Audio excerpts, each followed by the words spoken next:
Well, I have to tell you, I see a lot of stuff about 8mm cameras, digital, regular eights, high eights, and I got to tell you, I don't do anything but digital eights. They're all backwards compatible if you know the right models. And if you don't know the right models, you're probably going to get stuck with something.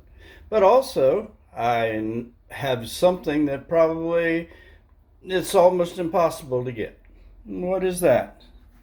Hey, what do you think that is? That's a 8mm high 8 deck, a Sony.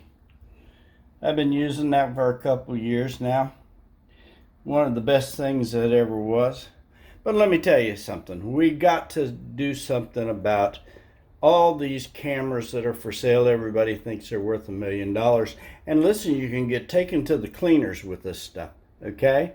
So I want you to know you got to be careful, but 8mm digital 8 cameras, that's the way to go.